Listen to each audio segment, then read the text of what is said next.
बिस्मिल्लाहिर्रहमानिर्रहीम। Viewers, I am Syed Ahmed Mujtaba, advocate high court. आप देख रहे हैं मेरा YouTube channel universe of law by Ahmed Mujtaba.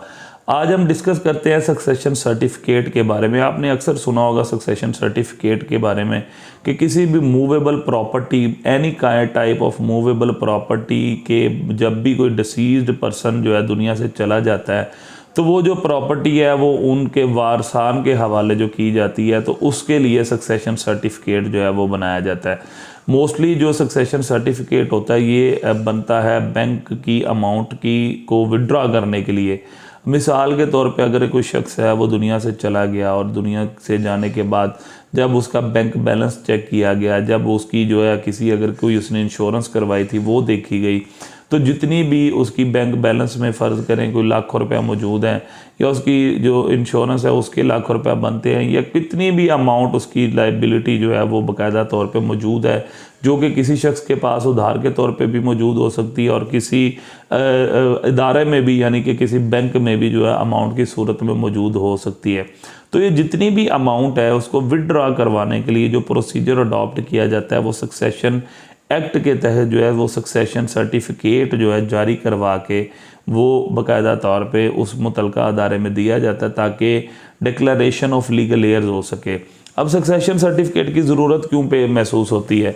अगर कोई शख्स दुनिया से जाता है तो ज़ाहिरी बात है कि वो मरने वाला तो मर गया, वो अब किसी शख्स को ना नॉमिनेट करके जाता है ना वो बता के जाता है कि जी मेरे मरने के बाद मेरी रकम इसको दे दीजिएगा।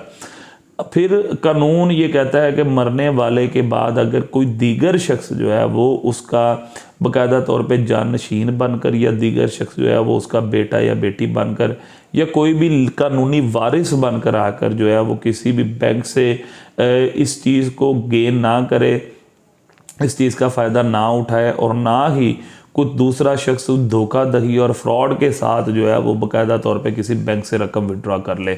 आपने देखा होगा कि मैं छोटे लेवल की बात नहीं कर रहा, यहाँ पे मैं बात कर रहा हूँ कि हमारे पूरे पाकिस्तान के ऑल ओवर दी वर्ल्ड जितनी भी ट्रांजैक्शंस हो रही हैं, हमारी जो मनी है, हमारी जो रकम है, जो पैसा है, वो सिर्फ़ और सिर्फ बैंक के थ्रू जो है वो ट्रांजैक्शन की जाती हैं। लोग अपने पास जो है वो कैश की सूरत में पैसा नहीं रखते।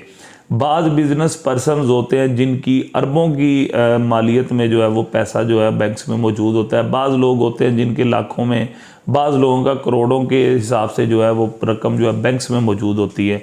अब ये जहाँ पे हैवी रकम का मामला हो, जहाँ पे हैवी अमाउंट का मामला हो, लोग जब कोई भी शख्स दुनिया से पर्दा कर जाता है तो ज़ाहिरी बात है वो मर गया, वो नहीं आगे बता सकता बैंक को कि मेरा कौन कौन जानशीन है। तो फिर इसीलिए जो है कानून ने सक्सेशन एक्ट के ज़रिए एक मुकम्मल तरीक़ाकार वज़ा कर दिया ताकि कोई भी जो झूठा और जैली शख्स फ्रॉड के साथ, धोखाधड़ी के साथ, मिसरिप्रेजेंटेशन के साथ किसी भी बैंक से जो है हैवी अमाउंट को विड्रॉ ना कर सके, ताकि जितने भी उसके लीगल हैं, कानूनी वारसान हैं, जितने उनके जानशीन हैं, जितने भी लीगल एयर्स हैं, उनके अलावा जो भी उस रकम का हक रखते हैं और उस रकम को लेने का जिनके पास एक इस्तेहकाक हासिल है, उनके अलावा कोई तीसरा बंदा आके उस मुतलका जो बैंक है वहाँ से रकम विड्रॉ ना कर सके।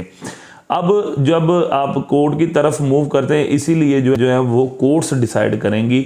आप कोर्ट में जाते हैं सक्सेशन सर्टिफिकेट के लिए, आप एप्लीकेशन मूव करते हैं, कोई भी बंदा आप में किसी शख्स का फौत हो गया, उसका कोई भी बेटा भी अदालत में जाके जो है वो सक्सेशन सर्टिफिकेट के लिए अप्लाई करता है।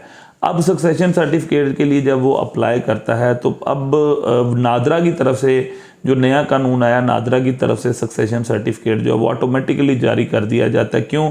क्योंकि जब भी कोई बंदा मरता है तो उसके जितने भी जानशीन या वारसान होते हैं या उनकी औलाद होती है, उनकी जो जनरेशन है, उनका फैमिली ट्री बना होता है, वो खुद ब खुद ही उसके आईडी कार्ड नंबर को एंटर करते हैं तो टोटल फैमिली ट्री जो है वो सामने ज़ाहिर हो जाता है। तो कोर्ट नादरा ये कहता है कि ये जितने भी जानशीन है ये उनका FRC है, जिसको फैमिली रजिस्ट्रेशन सर्टिफिकेट कहते हैं। इस FRC की थ्रू जो है ये फ़लाँ बंदे जो हैं वो इस बात के एलिजिबल हैं कि वो उस मरने वाले के जानशीन और लीगल वारिस हैं, लिहाजा इनको रकम जारी कर दी जाए।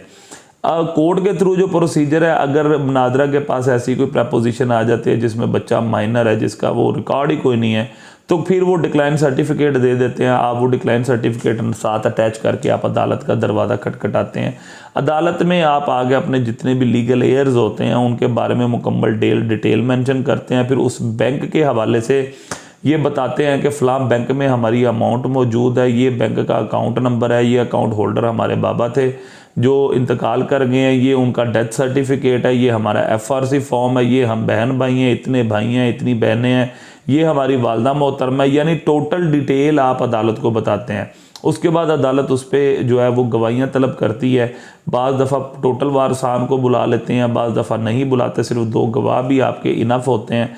जब आप अदालत में तमाम डॉक्यूमेंट्स जिसमें मरने वाले का डेथ सर्टिफिकेट, FRC, उसके बाद जितने भी आपके लीगल एयर्स हैं, तमाम लीगल एयर्स के जितने भी आपके पास मौजूद ID कार्ड्स की पिक्चर्स या ID कार्ड की फ़ोटोकॉपीज़ होती हैं, आप साथ अटैच करके अदालत में सबमिट कर देते हैं।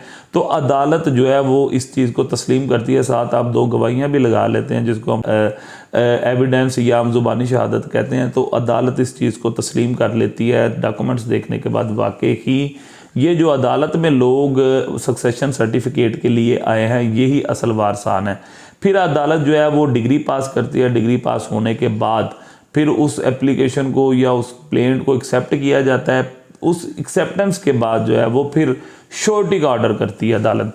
अब जो श्योरिटी का जो है मामला जिसको हम मुचलका भी कहते हैं, जब तक अदालत मुचलका नहीं डिमांड करती इट्स मीन कि आपका केस फाइनल नहीं हुआ। जब आपका केस फाइनल होता है अदालत मुचलका डिमांड कर लेती है।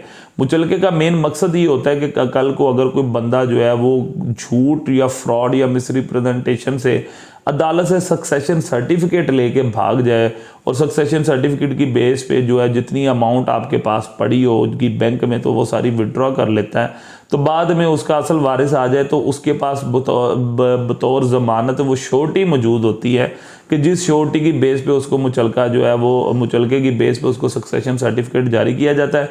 तो उस श्योरिटी के खिलाफ भी कार्रवाई हो सकती है और उस बंदे के खिलाफ भी कार्रवाई हो सकती है। अब जब श्योरिटी आप अदालत में दे देते हैं, मिसाल के तौर पे आपकी 90 लाख रुपया अमाउंट पड़ी हुई है, तो आपको अदालत करोड़ रुपए की प्रॉपर्टी की श्योरिटी मांग सकती है। अगर मिसाल के तौर पे अरबों के हिसाब से है, जितनी अमाउंट होगी हमेशा उसके इक्वल या उससे ज़्यादा श्योरिटी जो है वो अदालत डिमांड कर लेती है। जब आप अदालत में मुचलका सबमिट कर देते हैं तो 2 जो है सर्टिफिकेट वो अदालत जो है वो फाइनलाइज करती है। एक जो सर्टिफिकेट होता है वो उसी असल मिसल के पास साथ लग जाता है जिसके ऊपर जज साहब के सिग्नेचर होते हैं, और एक अदर जो सर्टिफिकेट होता है वो असल आपके हवाले कर दिया जाता है और ऑर्डर में सारी डिटेल लिखी जाती है। ऐसे ऐसे करके फिर शेयर्स निकाले जाते हैं। ये भी अदालत का काम है। अदालत शेयर्स निकालती है कि इसका जो है 2 बेटे थे, एक हिस्सा 2 बेटों का, 2 बेटियां थी, आधा आधा हिस्सा 2 बेटियों का और 1 बेवा थी, 1/8 उस बेवा का हिस्सा। लिहाजा इस शेयर्स के साथ जो अमाउंट है वो टोटल जो है वो इन को दे दी जाए। जो अदालत डिग्री जो सर्टिफिकेट जो जारी करती है उसके ऑर्डर में तमाम चीज़ें ये मेंशन होती हैं। अब आते हैं कानून की तरफ। कौन सा जो एक्ट है वो डील करता है? ये succession act, the succession act 1925 1925 succession act जो है वो डील करता है सक्सेशन सर्टिफिकेट के साथ। जो रेलिवेंट पोर्शन है, जो रेलिवेंट सेक्शन है, सेक्शन 370 से लेकर 382 तक, ये टोटल जो है ये सेक्शन जो है ये वो सक्सेशन सर्टिफिकेट के साथ डील करते हैं और बाकायदा तौर पर टोटल प्रोसीजर जो है इन सेक्शंस में बताया हुआ है, डील करता है।